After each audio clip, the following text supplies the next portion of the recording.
오늘의 영상 시작해보도록 하겠습니다. 먼저 좋아요 눌러주시면 감사하겠습니다. 지난밤 FOMC와 함께 상당히 혼란스러운 장이 지속이 되었습니다. 제가 지난 영상에서 말씀드렸듯이 큰 하락이 올 가능성이 높다라고 말씀을 드렸습니다. 그 이유를 단순히 차트적인 부분뿐만 아니라 비트코인 반감기 모델을 통해서 시기적인 부분에 대해서도 역시 말씀을 드렸었죠. 그런 부분이 맞아떨어지면서 이번에 거의 10% 가까운 하락이 만들어졌습니다. 과연 여기서 비트코인이 더 떨어질지 아니면 반등을 만들어낼 수 있을지 그런 부분들을 상세하게 오늘 살펴봐야 될 것 같습니다. 일단 총 3가지 부분으로 오늘 생각을 해볼 수 있겠는데요. 일단 나스닥이 조금 크게 하락을 했습니다. 그리고 파월의 비트코인 관련된 발언이 있었고요. 그로 인해서 상승 모멘텀이 꺾인 것처럼 보인다. 요 3가지를 중점적으로 다뤄보도록 하겠습니다. 오늘은 뉴스 조금 보고 가면 좋을 것 같은데요. 파월이 비트코인 전략준비금 질문에 비트코인은 소유 불가능하다. 그리고 의회가 결정할 일이다 라고 얘기를 하면서 비트코인 하락에도 더 큰 영향을 준 것 같습니다. 만약에 그냥 중심만 내려갔다면 비트코인은 현재 나스닥을 무시하고 상승하는 경향이 있었기 때문에 약간의 해프닝으로 끝나고 그리고 반등이 빠르게 나와줄 것이라고 생각을 했어야 되는데, 근데 그게 아니라 파월이 이런 말을 함으로써 아무리 트럼프 정권이 다시 들어와서 이걸 한다고 하더라도 현재로서는 이 자체로 이미 악재가 되어버렸기 때문에 비트코인도 나스닥의 영향을 피해가지 못하고 함께 크게 하락한 상태로 마감을 할 수밖에 없는 그러한 구조가 되었습니다. 사실 증시도 거의 4% 가까이 하락했기 때문에 비트코인이 거의 8% 정도 하락하는 거 그렇게 이상하다고 느껴지지는 않습니다. 어쨌든 이러한 이유로 여태까지 좋은 분위기가 조금은 꺾였다라고 볼 수 있는 구간이 온 것 같습니다. 차트적으로도 충분히 고점이라는 시그널을 우리가 볼 수 있었고요. 자, 그렇다면 이제부터는 조금 더 상세하게 유료 지표들 보면서 확인을 한번 해봅시다. CBD 파이어 차트입니다. 일단 105K 있던 매물대는 뚫고 올라오는데 성공을 했지만 이 110K 있는 두꺼운 매물대는 결국에는 뚫지 못하고 하락으로 이어지는 상황입니다. 또한 하락으로 이루어지면서 재밌는 부분은 아래쪽으로 매물대가 쌓여주면서 받쳐줬음에도 불구하고 결국에는 이것을 뚫어내고 하락으로 전환이 되는 모습이었죠. 여태까지는 이런 모습이 잘 없었는데 시장 분위기가 약간은 변화했다라는 느낌을 받고 있습니다. 밑으로는 95K의 매물대 그리고 90K의 매물대가 있는 것을 확인할 수 있습니다. 제가 항상 이 CBD 차트를 보면서 이 밑에 CBD 차트를 상당히 중요하게 말씀드리는데요. 제가 지난번에 말씀드렸었는데 개미들이 사고 고래들이 던지는 형상으로 넘어가면서 하락으로 이루어지면 상당히 안 좋은 시그널이다 라고 말씀을 드렸습니다. 정확히 그게 그대로 이루어지고 있습니다. 보시면 아시겠지만 고래들은 다 던졌습니다. 전체 오도수도 다 떨어지는데 개미들은 여전히 사고 있는 모습이죠. 짧은 그림으로 봤을 때도 역시 비슷합니다. 고래들은 결국 다 던지고 전체 오도수 새우들까지도 다 던졌는데 개미들만 매수를 한 상태로 계속해서 끌고 가고 있다는 점이죠. 물론 여기서 고래가 다시 들어와주면 상승을 하기는 합니다만 이런 식으로 흐름이 간다. 그러면 대개는 한 번 더 하락하면서 개미들이 다 털리는 걸 볼 수 있거든요. 그러한 부분들 계속해서 체크해보면서 매매 그리고 차트 분석에 조금 적용을 해보면 좋을 것 같습니다. 오늘 또 청산 맵을 조금 확인해주면 좋겠습니다. 지금 청산 맵이 중요한 이유는 제가 말씀드렸지만 이 아래 구간에 청산 구간이 상당히 많았었습니다. 위쪽에는 청산 물량이 그에 비해서 굉장히 적었죠. 왜냐하면 이미 이 상승으로 인해서 위쪽에 있던 청산 물량은 충분히 해소가 되었기 때문입니다. 아래쪽에 103K부터 이 100K 그리고 이 90K 구간에도 상당히 청산 물량이 많기 때문에 그래서 이러한 청산 물량을 흡수하러 올 것이다 라고 말씀을 드렸고 일단 1차적으로 어느 정도 청산 물량을 흡수하는 데 성공했습니다. 그러나 여기서 아직 끝이 아닙니다. 높은 청산 구간이 90K부터 88K 사이에 한 번 더 있습니다. 그리고 당장 98K 구간에도 있고요. 이러한 위기를 어떻게 넘기는지 상당히 중요할 것 같습니다. 그래서 청산 맵의 어떤 변화들 잘 살펴보면 좋을 것 같습니다. 코인 매물대 체크해보도록 하죠. 매물대에 조금 유의미한 변화가 생겼습니다. 일단 하락하면서 미체글 약정 좀 많이 빠진 상태고요. 그리고 하락하면서 매물대들이 많이 받쳐줬습니다.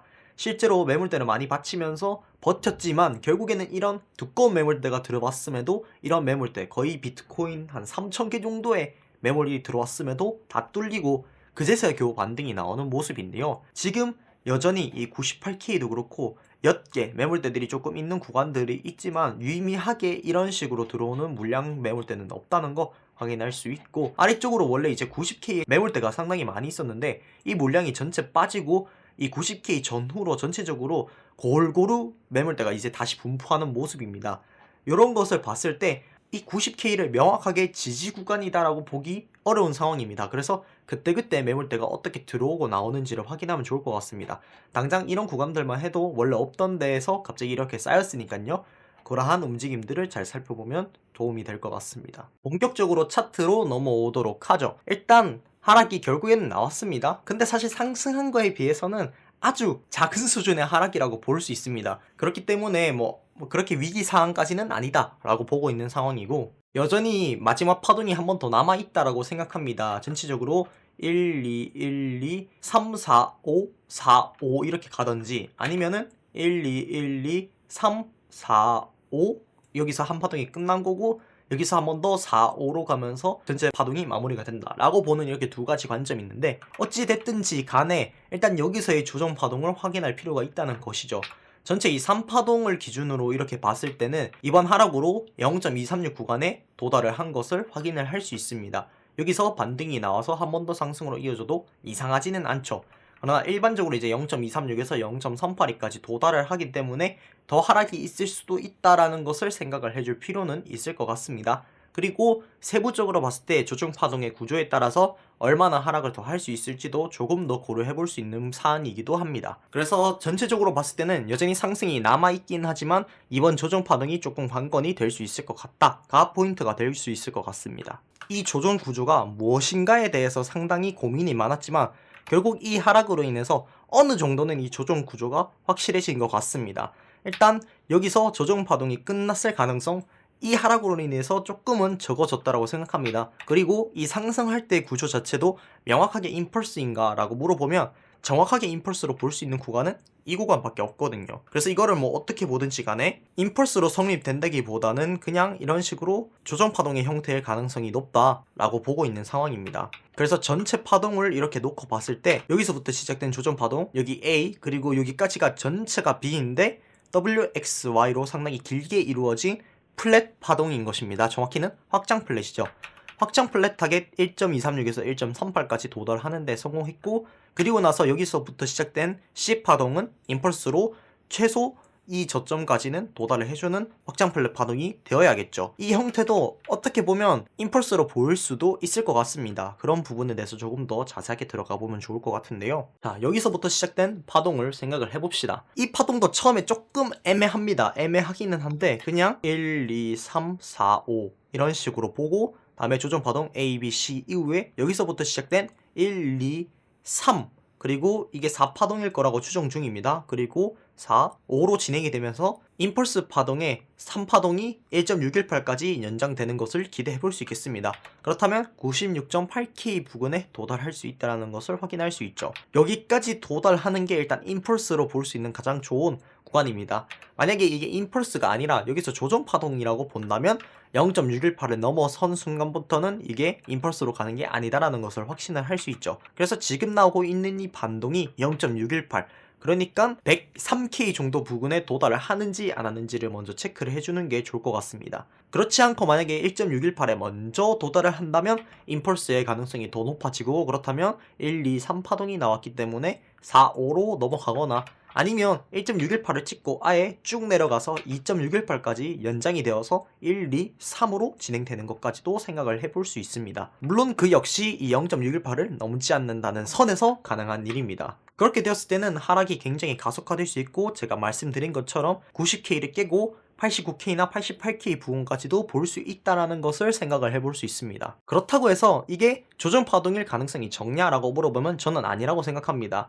이 구조를 제가 전체를 봤을 때 확장 플랫이라고 봤지만 확장 플랫이 아니라 여기서 조정 파동이 끝났다라고 생각을 하면, 그래서 A, B 그리고 C가 삼각수렴으로 A, B, C, D, E로 마무리가 된 상태에서 여기서부터 시작된 임펄스 1파동, 다음에 뭐 2파동이든 2파동이든 어쨌든 쭉 넘어가서 3, 4, 5 이런 식으로 갔다라고 치면 이 조정 파동이 여기서 A, B, C로 끝났다라고 볼 수 있는 가능성도 역시 존재합니다. 제가 아까 말씀드렸듯이 첫 번째 파동이 조금 애매합니다. 이거를 A, B 1, 2, 3, 4, 5로 놓고 봐서 전체 첫 번째 파동을 A 그리고 A, B, C 이후에 5파동으로 C파동이 마무리되는 거, 그리고 5파동의 거래량이 높게 나오는 거, 그러한 부분에 대해서 가능성을 열어둘 수 있죠. 또한 조정파동 A, B, C로 봤을 때 C파동의 타겟인 1가 1.236 구간에 역시 도달하기도 했고요. 또한 C파동이 1.618까지 연장되는 것도 뭐 그렇게 이상하지는 않습니다.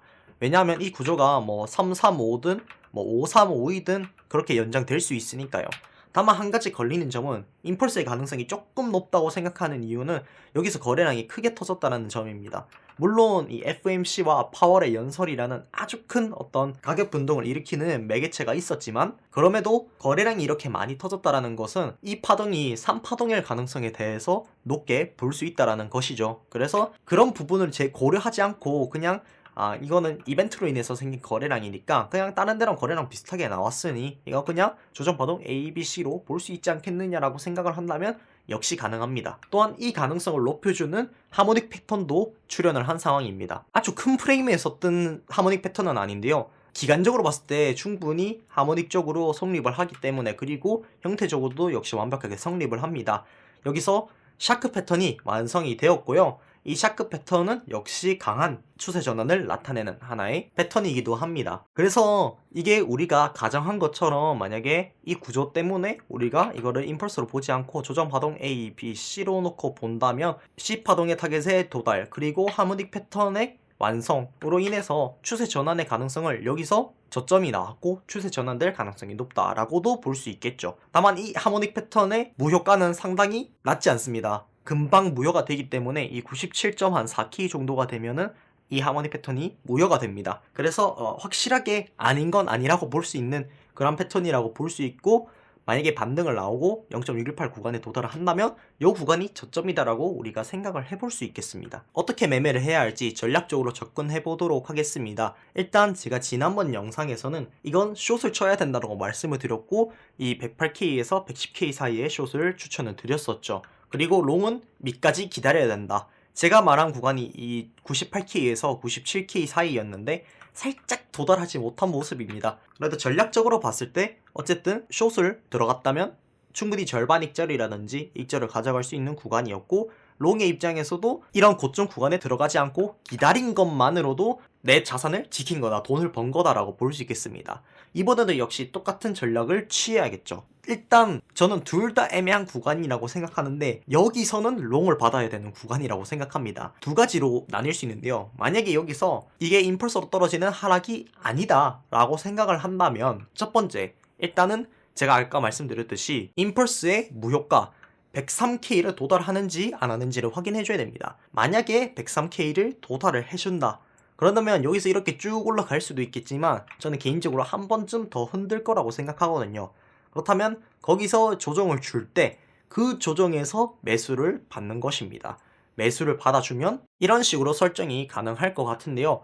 일단 뭐 익절 구간은 역시 전고점을 뚫어야 된다라고 보고 있고, 손절 구간은 지지를 받을 수 있는 구간이 명확하게 뚫렸을 때 손절을 보면 될 것 같습니다. 근데 아직까지도 이런 구간에서 롱을 받는다면 손익비가 그렇게까지 좋은 매매는 할 수 없습니다. 그렇다면 그 다음은 어떻게 보느냐, 여기서 페이크로 1.618까지 조정 파동이 연장되는 형태라고 생각을 해봅시다.